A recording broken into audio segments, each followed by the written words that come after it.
Hello, and welcome to Free Speech Unmuted, the Hoover Institution's podcast on free speech. My co-host, Jane Bambauer, is a professor of the law and of communications at the University of Florida. I used to be a professor back at UCLA Law School for 30 years, and now I'm a senior fellow at Hoover. Today, we're going to be talking about Harvard and Harvard versus the Trump administration. It's a big story. There are actually several stories all tied in there. But it's in the news, and we're always happy to talk about things in the news, and sometimes things that are not in the news. So, Jane, tell us a little bit about what is it most in the news right now. Yeah. So in order to understand the main legal questions related to the dreaded unconstitutional conditions doctrine that I think we'll get to eventually, let's first understand what led to Harvard filing a lawsuit just Monday of this week. So the Trump administration was already putting some pressure on universities, especially some of the top universities like Harvard and Columbia, where there had been significant protests following the October 7th massacre in Israel. This sort of came to a head when the Trump administration sent a letter to Harvard's new president, Alan Garber, on April 11th, explaining what they expected Harvard to do in order to receive the grants that had already been given to Harvard for this year and coming years, or that were kind of on the slate of proposals that were expected to be funded in the future. So we're talking about, I think, if you add them all up, it's over $3 billion in federal grants, present and future grants that are on the line. For every possible range of research initiative, and the letter explained, first of all, that Harvard receiving this federal funding depends on Harvard upholding federal civil rights laws, and it only makes sense if to fund Harvard if Harvard fosters the kind of environment that produces intellectual creativity and scholarly rigor, both of which are antithetical to ideological capture. So right up at the start of the letter, I think the government's making clear that what's motivating them are two different things. One is the government's perception, at least, that Harvard was discriminatory when they, in the way that they enforced their own sort of campus harassment, anti-harassment rules, or another way of putting it is that they did not comply with federal civil rights laws because they allowed Israeli and Jewish students to receive, to be sort of targets on campus in a manner that goes beyond just speech and protest. So that's one theory. That's a theory that Harvard actually violated the law and therefore its funding is being held up. But the other theory is that Harvard, as an entire institution, an educational experiment, is not living up to the expectation that it is fostering enlightened pursuit of truth rather than some kind of promoting some sort of specific ideology. And so the government said, as a result of these two sort of different problems, it expects Harvard to do a whole bunch of things. And so there's a long bullet point list. Readers, it's a short letter. It's only 5 pages, but I'm not going to go through every bullet point. But I wanted to highlight a couple of the ones that I think are going to be most important for us to understand the case. One is that the government wants Harvard to do a full audit of its entire student body, faculty, staff, and leadership for viewpoint diversity. And then here's where the language is just very confusing. I feel like there's a part of a sentence that got lobbed off or something, but it said, okay, so you have to do an audit such that each department, field, or teaching unit must be individually viewpoint diverse. So that implies that it's not just an audit of looking at viewpoint what the current status of viewpoint, whatever that means, is, but that also the expectation is that they will all be diverse.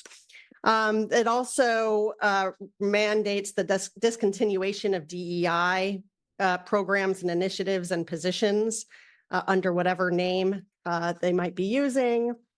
And it requires a bunch of student discipline reform, some of which are clearly oriented toward trying to prevent what the government sees as failures of living up to civil rights laws before. But one of them that I wanted to highlight was that it requires any student group or club that endorses or promotes criminal activity, illegal violence, or illegal harassment to not receive, funding and support through Harvard's clubs program.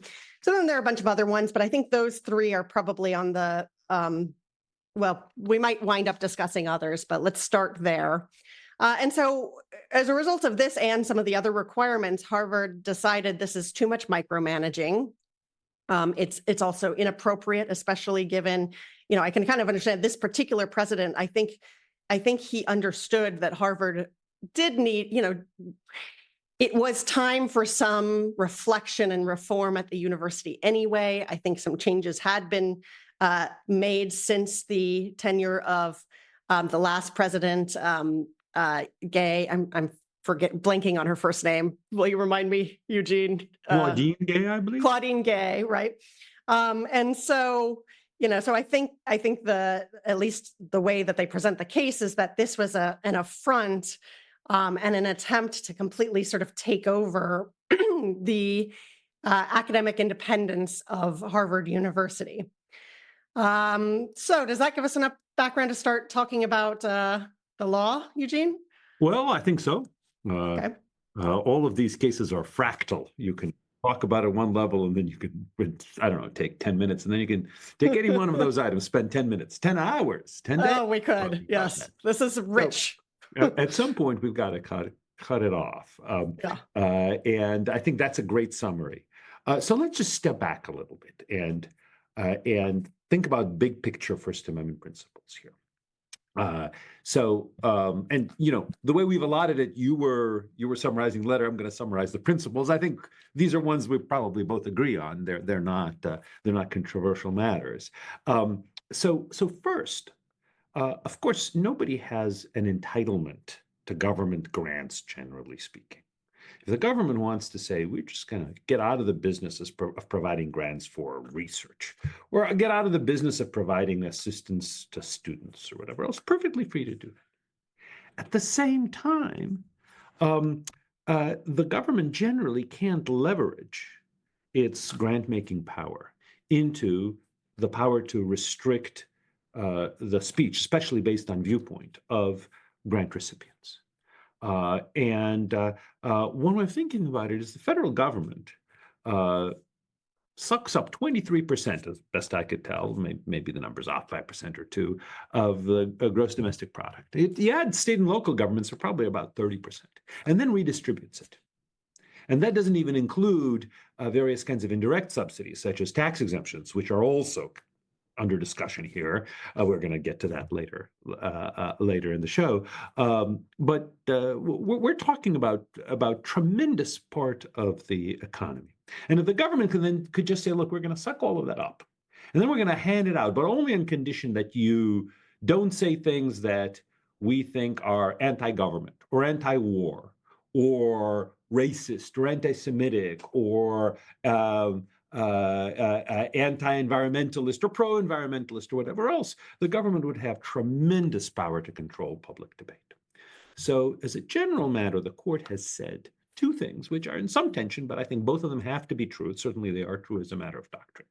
One is that if the government takes a grant and says, look, the purpose of the grant is to promote a certain kind of idea, then it can say, look, that grant can only be used for that. And if we find you're using it for something else, well, then we're not going to give it to you anymore, or we're going to cut it off. So one example is if the government were to say, look, here's money to study how to better recycle things. And the recipient says, I want to study why recycling is actually kind of a foolish idea to most things. I've heard, by the way, that may be true, that in fact we're maybe recycling way too much and it's unjustified either as an economic or environmental matter. Some things may be justified as to other things. The government could say, look, okay, you're free to say that, but just we want this money to be spent for for supporting recycling, not opposing it. We're entitled to do that. Or we want this money to be spent to promote recruiting. We're going to give you money in order to run, military recruiting, in order to create a new pro-military recruiting campaign. Uncle Sam wants you. And if you instead make ads that say, you shouldn't want Uncle Sam, you shouldn't join the military. Well, okay, you have a First Amendment right to do that, just not with our money. So the government is entitled to do that. But at the same time, the government can't just say, when we give you money, you have to agree not to use your own money, of which you may have plenty, to express certain views. Or we will deny you any grants if we find that you're using your own money to express certain views. That is something the government, generally speaking, can't do. I oversimplify here, of course. But those are two important principles. Yeah. Well, I'd love to force you to get a little deeper into that thicket, because I find it almost impossible to square some of the cases. It may be impossible, but necessary, right? So that is true. That is true. The government yes. has to be able to say, we want to be able to spend money for a certain purpose and not for others. Yeah, absolutely. The government also, I mean, you could imagine a rule that says the government can attach whatever conditions it wants, including viewpoint-based ones. So say well, one reason in a way we can't imagine that is that at some point the government could just, I mean, taking the tax example, it could say, okay, 70% tax on everyone, but you get this exemption credit if you promise to be pro-government or pro-diversity or pro-affirmative action or whatever else, right? Yeah. So at some point, the funding versus coercion line is blurry. So there is a line for sure. Go ahead. I think that's right. So one way this plays out is that I think here the government is definitely trying to use its funding to try to restrict the university from engaging in from speaking out in support of certain kinds of viewpoints.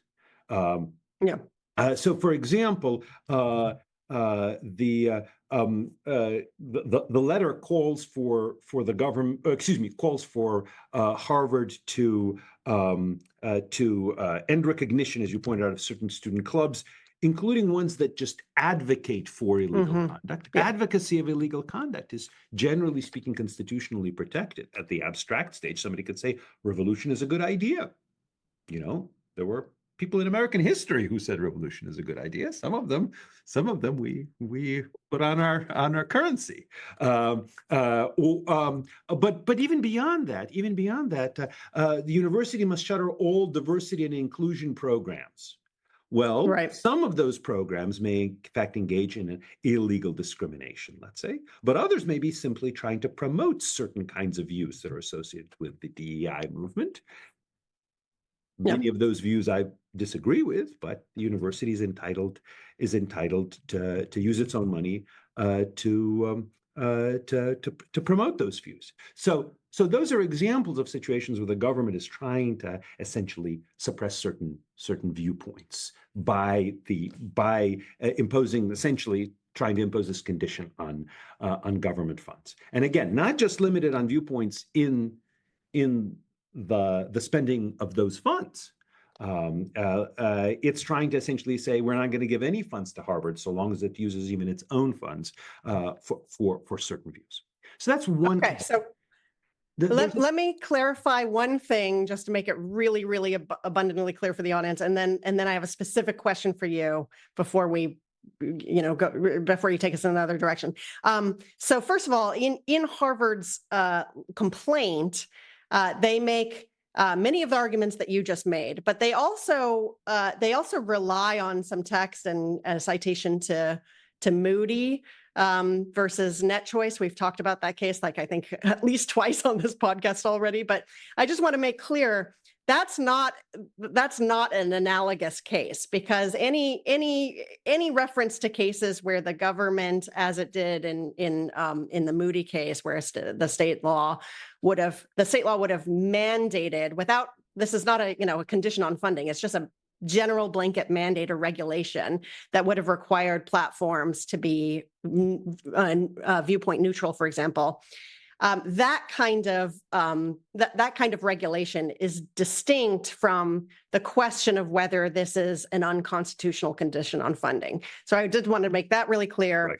But then the one case that so far I'm with you on everything you've said, but the case that I have a difficult time squaring with the general idea that you can't leverage, that the government can't leverage funding on one thing to accomplish a whole bunch of sort of speech related or viewpoint related goals in other stuff. The case that I have a hard time squaring with that is Rust versus Sullivan. So that's the case where under Title 10, any medical facility that takes funding cannot counsel or refer patients for abortion. And not only can they not, and so first of all, the interesting thing is that operates at kind of like an office level, not at a patient by patient level, right? Because the whole idea is, well, funds are fungible, and so even a place that does multiple services, it has to physically separate and even institutionally separate and financially separate any part of its program that counsels or refers for abortion. And so when you look at Rust versus Sullivan, and that was found to be constitutional. There was a challenge on First Amendment grounds. It was found to be constitutional because the idea was, well, the government is trying to effectively support its program, and its program is taking a viewpoint on abortion, and so this is all consistent with that. And so when you extrapolate from Rust, and especially if you see what the government is doing, so here's the case I'd make. By the way, overall, I think Harvard has the better argument, but if I were to make the best case for the Trump administration, I'd say, look, the Trump administration, yes, it's very concerned about post-October 7th. It also just concerned that an institution that it's funding, $2 billion a year to, is yes, producing a lot of great research, but at the same time, like 50%, or at least like a quarter of the grant usually goes to overhead, or a third of the grant anyway, usually goes to overhead. That overhead gets commingled with everything else. And so therefore, we are actually supporting the humanities programs and all of these other programs that have been taking what we see as ideologically captured views. And so just like in Rust versus Sullivan, we're saying, okay, you can do that stuff, but you just need to spin off some, Harvard University of Activism. And if you want to take our grant, you've got to stick with our version of what a good academic institution does. So how do you respond? So first of all, I totally agree that Rust v. Sullivan is a very important case. So that was a case where the government said, we're going to be funding basically preconceptional family planning. And we don't want to fund abortion. We don't want to fund prenatal care. We don't want to fund other things. That is to say, not just abortion, but advocacy of abortion. And that's our program.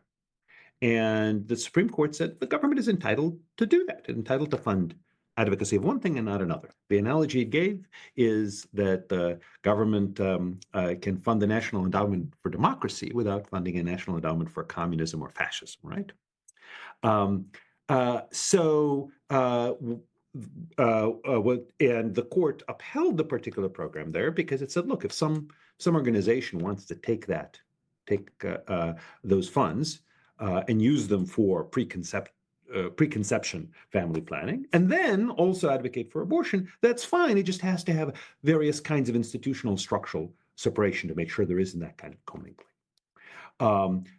Now, of course, and by the way, one example of the way this works is to take tax exemptions, which are viewed as a form of subsidy.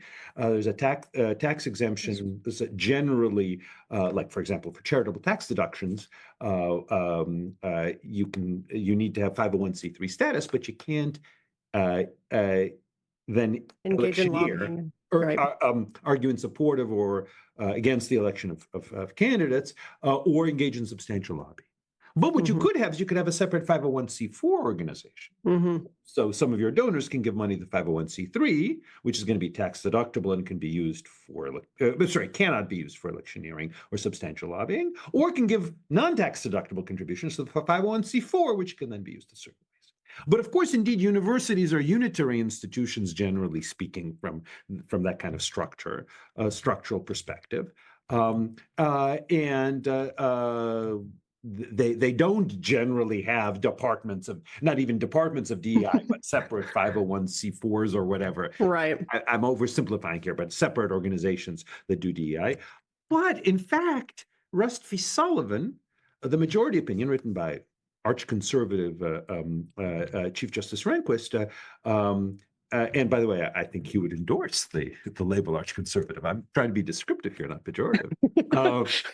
He actually contemplated that a bit. There's a passage where the court says, we have recognized that the university is a traditional sphere of free expression, so fundamental to the functioning of our society that the government's ability to control speech within that sphere by means of conditions attached to the expenditure of government funds is restricted by the First Amendment. So I think that's one of the takeaways from Rust v. Sullivan is that even though the government generally does have the right to say you can't use our money for purposes that are inconsistent with the message we're trying to convey, and for many organizations can enforce that through these kinds of institutional segregation requirements. Perhaps for universities it can't, because among other things, you don't want the university to be sharply split up into various kinds of sub-organizations that can do some of which can do certain things and others of which can't. So that's yes, and then my also reaction. just independent from that, you're absolutely right. There's a line of cases that recognize in somewhat fuzzy terms the special First Amendment interest in academic freedom. And so universities really are distinct organizations. Right. And so I think how distinct, nobody how really distinct, quite not knows. clear. But there may be in fact some differences here. So let's just step away though from this for a moment. So far we've been talking about this principle of the government can't use these funds as leverage for controlling the viewpoints expressed using the university's own funds. Maybe even can't leverage them into certain kinds of content-based rules, even if they're viewpoint neutral. But there are, I think, some more problems with the government's actions here that Harvard, I think, correctly articulates. So there are certain things that the government surely can do and does do. So, for example, it can say, if you take federal funds, you cannot discriminate based on race or national origin, which has generally been read to include anti-Semitic discrimination, anti-Israeli discrimination, and the like. It can say that, it does say that, but the law also provides particular kinds of procedures for dealing with these challenges, and particular kinds of limitations on the loss of funds that might stem from violations of those rules. So the second argument that Harvard is making is, even for those things that in principle might be not First Amendment violations, the government is violating basically due process, you might think about, and more specifically, the statutory scheme that Congress itself authorized. So some things the government can try to force us into doing through leverage. Other things, such as non-discrimination, it could try to force us into doing. We understand that we're trying to comply. If we failed in some measure, there are procedures for dealing with that, and the administration isn't following its own procedures. There's a third. Yes, I would say that part of the case is a slam dunk, and therefore less interesting part of the case. But yes, but it's important because there's also a First Amendment connection here. Due process is important in many ways, but one of the things it does is it protects other constitutional rights, such as free speech. So if the university knows that anytime it says something that might be upsetting or offensive to the administration could then, without any due process, accuse it, find it guilty of, and cut off funds based on some kind of non-speech violation, then that will chill speech, because people will be afraid that they can be basically pretextually found liable without any real process to prove that they in fact are guilty. There's a third category of things going on here, though, which is that the the relevant statutes focus on discrimination based on race and national origin, but they don't talk about, for example, ideological discrimination. It's an interesting question to what extent the First Amendment gives universities a right to engage in some ideological discrimination. Maybe yes, maybe not. It's actually a complicated question.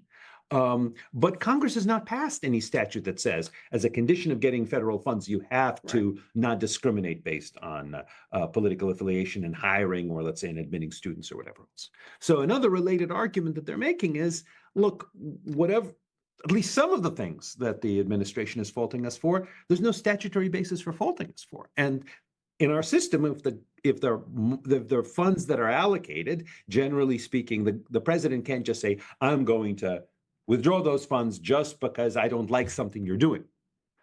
There needs to be some sort of statutory authorization for that kind of cutoff, especially once the funds have already been promised. Okay, very good, because this was a question I wanted us to talk about, is that part of what makes this case stronger for Harvard is that it's retroactive. But if the Trump administration took the position, if it instructed NIH, NSF, et cetera, all of its grant making entities to, from now on, only provide grants to institutions that are, that are ideologically diverse or whatever, then at that point, I think some of Harvard's, that would cut off some of the arguments that Harvard is able to make today. Maybe, although that would be, that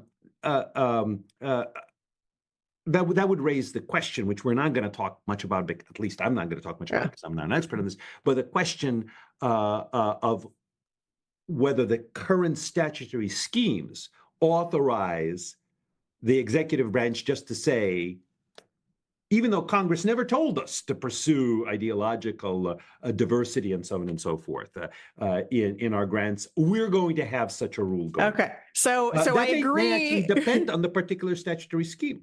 But I will say this is something the NSF and all of these grant making agencies have done exactly what we're describing for at least a decade now. And so I will say that the NSF and NIH and all of the major grant giving organizations have gone outside the parameters of the basic research goals that they were originally set up for. And so it is raising questions that are old questions, not new questions. I just, right. It does.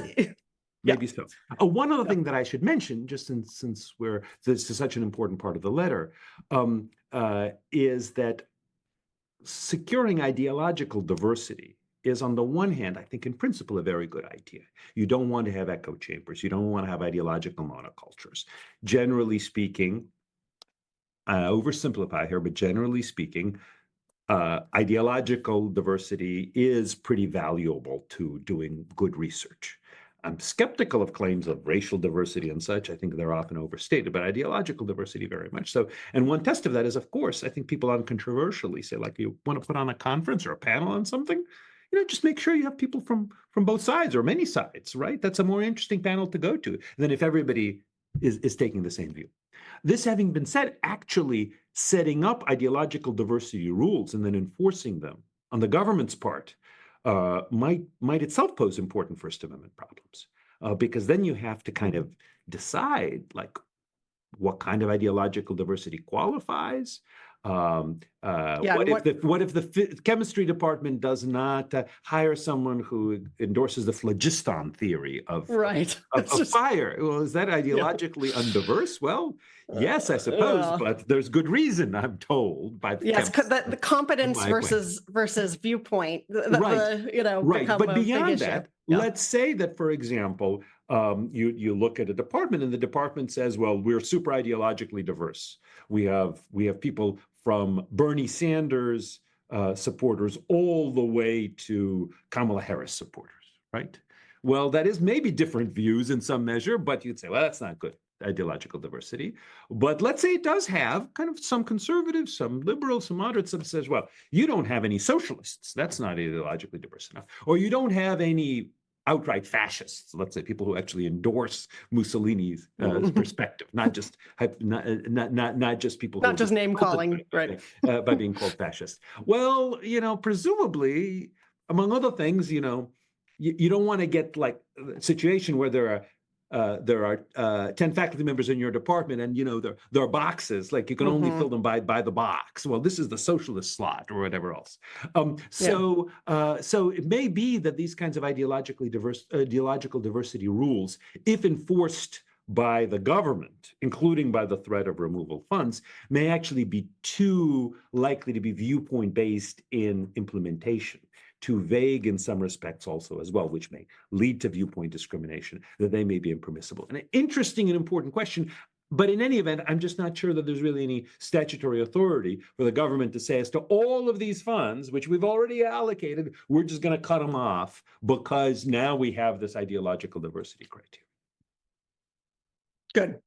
Okay. So let me raise a few things that I think either the Trump administration has been thinking about doing, or that it might do, to see how you respond to these. So first of all, before this letter, across all universities, the Trump administration had announced a reduction of overhead. So from usually it's 50 to 60%, all the way down to 15%. Tell us a little bit. What overhead is. But not everybody might know what overhead is. Yeah. Okay. So if you, Eugene Volokh, get a grant to study the origins or the source of fire, what did you call it? Was it so I'm told that people used to think it was phlogiston. There's this sort of element that corresponded to fire. Yes. But apparently that is not so. I believe it is not so, but maybe the administration found their version of Bobby Kennedy for the NSF, and they're interested in reviving the study of phlogiston. So suppose you got a grant to study phlogiston. So you've created just to give the devil its due. I believe it's phlogiston. Phlogiston. Okay. So no. I think it's pronounced phlogiston, but there's no phlogiston. Phlogiston. Phlogiston. Okay. So you have prepared a budget to study phlogiston. And so it includes, a couple graduate students, a postdoc, another PI that's working with you, and altogether that's $1 million for all of the activities and research and otherwise that you need to do.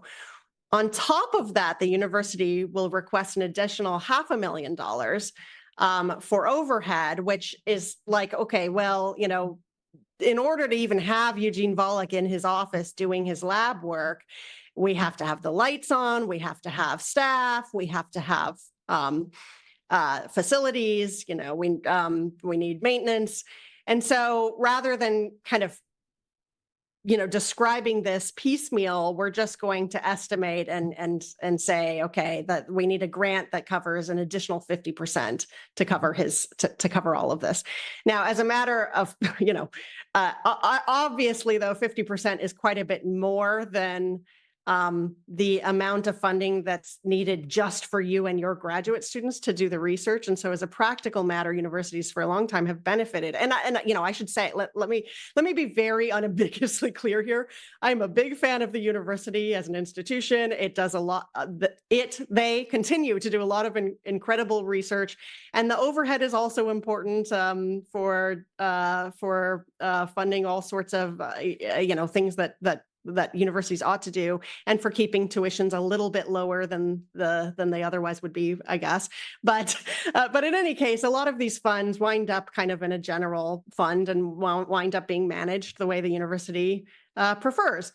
And so if the Trump administration reduces these drastically, the end result is that the research that they want to fund, the cancer research, the stuff that sort of looks really pressing and urgent in cases like the one that Harvard's bringing, it could fund that research and therefore fund all of the faculty that are directly involved in the scientific research, and effectively be taking away the cross subsidy that goes to the less scientific units.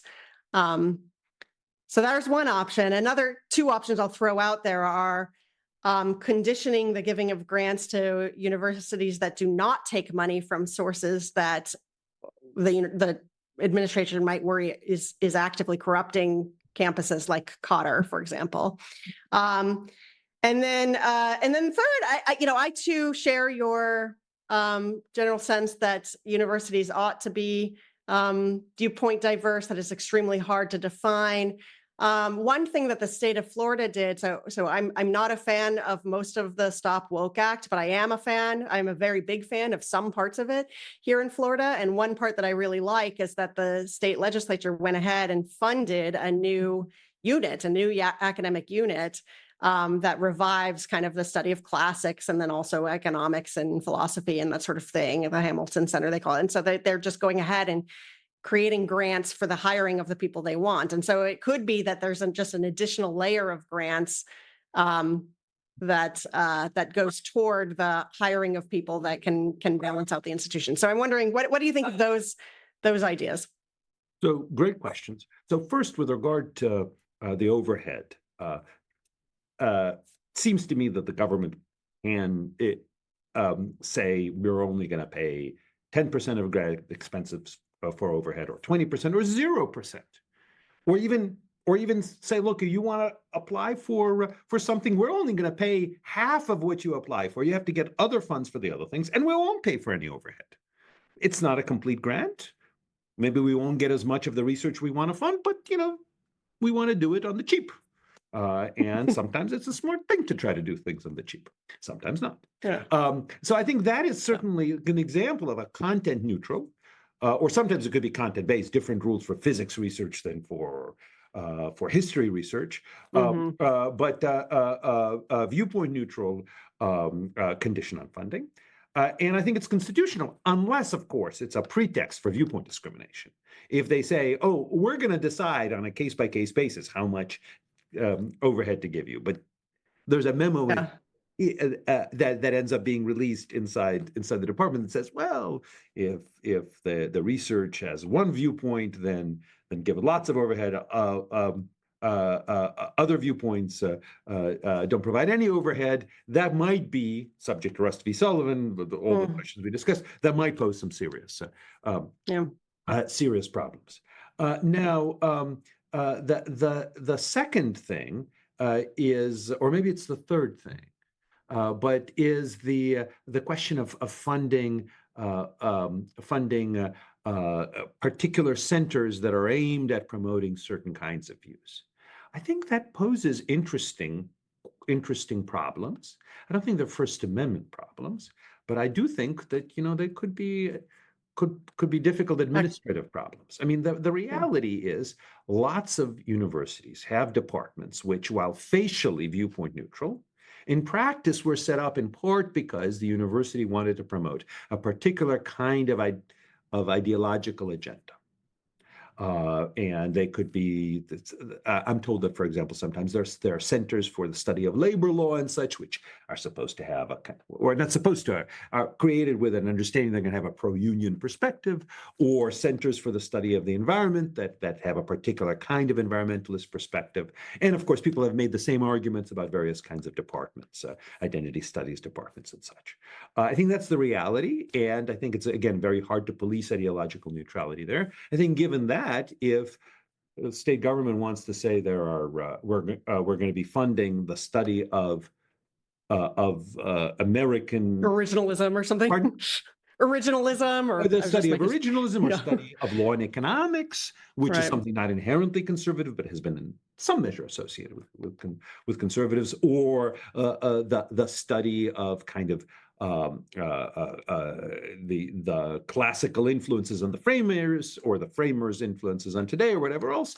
I think it has to be able to do that, and the government has to be able to say we're going to selectively promote that. It poses pretty substantial problems, I think, in implementation, in part because there's the danger that the hiring process will become highly ideological there as well, and that in fact the funding will be used as a way of skewing the debate rather than evening out the debate there. But I think it's almost inevitable, given the fact that certain kinds of, not quite disciplines, but at least sub-disciplines, certain kinds of disciplinary approaches are associated with one or another kind of ideological perspective. In fact, from an academic perspective, they may be ideological perspectives, albeit not Democrat or Republican, but maybe free Right. market versus socialist or whatever else. It seems to me that some kind of ideology of consideration of ideology in creating those things is in some measure inevitable. But there was another thing, which may be your second category, which unfortunately popped out of my head. So remind me. Conditioning funding on not taking funding from other, Oh, yes, I'm sorry, not taking funding from Like Qatar, foreign for example. sources. So this is a very interesting question. I've been thinking about it in the context of the broader issue of free speech and speech to, by, with foreigners. This is, in a sense, one of the questions that came up in the TikTok case. It comes up Yep. in this question of deportation of aliens for their speech. It comes up in the question of support for foreign terrorist organizations, including support through speech. My inclination is to say that if the government were to say, look, you cannot take any money from the Chinese government or Chinese government-linked entities, or the Qatari government and the Qatari government-linked entities, I think that's got to be constitutionally permissible. That it's true, it might interfere with the ability of the university to engage in speech because foreign money, like other money, helps fund speech. But I think especially when you're talking about foreign governments, the US government has to have some authority to say, look, we're going to impose this on a viewpoint neutral basis, at least formally viewpoint neutral. You can't take any money from those governments. It has to be able to do that. Tougher question is if it says, you can't take any money from corporations or individuals from those countries. But even that, I think there may be some latitude for, especially again, if it's formally framed as a content neutral rule. It's just about the source of the funding and not the message you're going to that you're going to fund using that funding. Of course, as a practical matter, the decision of which foreign governments you don't want influencing American educational life may be based on your view of those foreign governments' viewpoints. But let me just say, this is not at all a fully resolved question. I'm inclined to say that the U.S. government would have some authority to restrict those kinds of funds, even when it's acting as sovereign, just imposing regulations on all American universities. But I think especially if it says, if you want federal funds, if you want our government's money, you can't take the Chinese government's money or the Qatari government's money, I think. Do we have time to talk briefly about the tax exemptions? Very much on the table. So President Trump tweeted out something suggesting that maybe Harvard should lose its tax exemption because, actually, let me pull up the exact tweet, because partly because the words are maybe important, and partly because whatever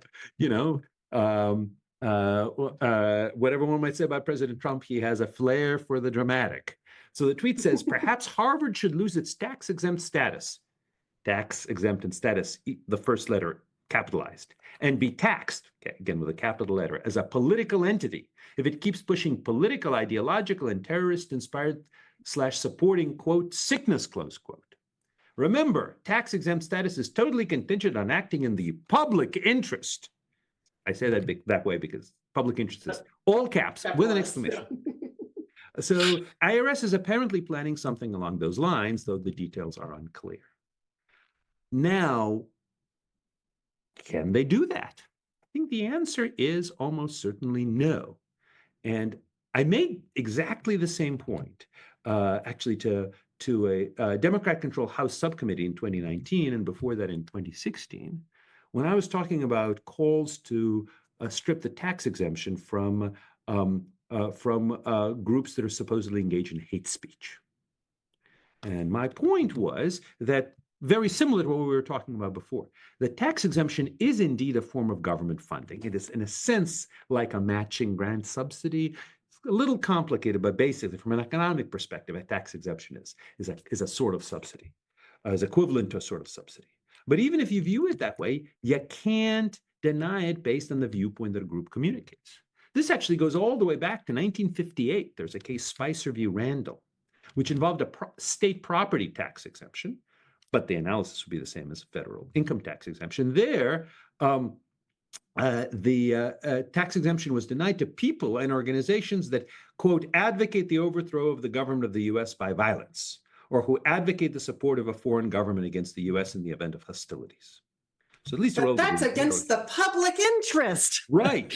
And that was the argument. Like, why should we support advocacy of overthrow of the government? Why should we support advocacy of foreign governments of which we're at war? Well, sorry, with which we're at war. And the court said, look, you can't, I oversimplify here again, but you can't you can't use the denial of tax exemptions in a way that is, quote, frankly aimed at the suppression of dangerous ideas, close quote. So it's true that as a general matter, the justification for tax exemptions is public interest. And if you think that ultimately 501c3 organizations generally, those are the ones that are kind of engage in a variety of charitable purposes, or in particular universities you think do not actually on balance serve the public interest, then Congress could repeal that tax exemption. But the Congress and the executive can't sort of on a case-by-case basis say, we think what you're doing is against the public interest because of its viewpoint, because of the ideas. It may be like, from a non-lawyer's perspective, you could say that's a perfectly good argument. We can tell which ideas are in the public interest and which aren't, but the First Amendment precludes the government from making that kind of decision. And we can contrast that with the Reagan versus taxation with representation case, in that was a challenge to actually the law you were referencing earlier, the law that that denies tax exemption to the portion of a nonprofit that engages in electioneering and substantial lobbying. And so that was challenged, and the Supreme Court said, no, this is not a viewpoint-based distinction. It's a, it's sort of a, whether you think of it as methods or time, place, and matter or something, it's a content-based, but viewpoint neutral. Yeah. That's quite right. I think it's a necessary oversimplification of slightly complex issue in taxation of the representation, which actually had to do with an exemption for certain groups from that kind of limitation on the exemption. But in any event, yes. So the government may be able to impose certain content-based restrictions that are viewpoint neutral, but not viewpoint-based ones. Now, it is true that the law may treat groups differently based on their actions. The famous case in that is Bob Jones University versus United States, where the court upheld an IRS policy of denying the tax exemption to universities that actually engaged in race discrimination. Bob Jones had a policy banning interracial dating among students, and the court said that's race discrimination, and that the IRS is entitled to say you don't get the tax exemption if you do that. But if the IRS wanted to take away tax exemption from a university because it thought the university taught pro-racist views or taught opposition to interracial marriage, that would be unconstitutional. Now, there are a few other complications. Again, all of this is fractal. We can have a whole separate episode just about that one case or just about tax exemptions. But the bottom line is, just as the government can't leverage a subsidy into control over the whole range of an organization's activities. So it can't, in a viewpoint-based way. So it can't say essentially we're going to grant or deny these tax exemptions based on the viewpoint that you're expressing. Very good. So things are moving on all of this, and at least on the subsidy stuff in the Harvard case at the district court level.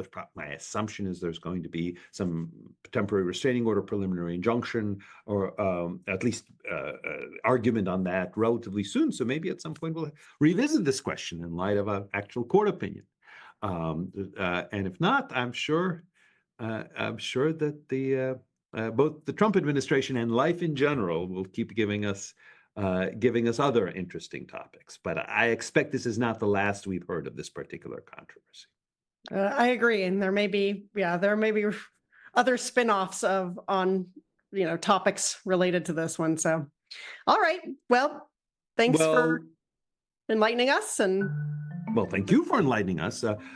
Very, very great pleasure as always, Jane. And we much look forward to the next episode. Indeed.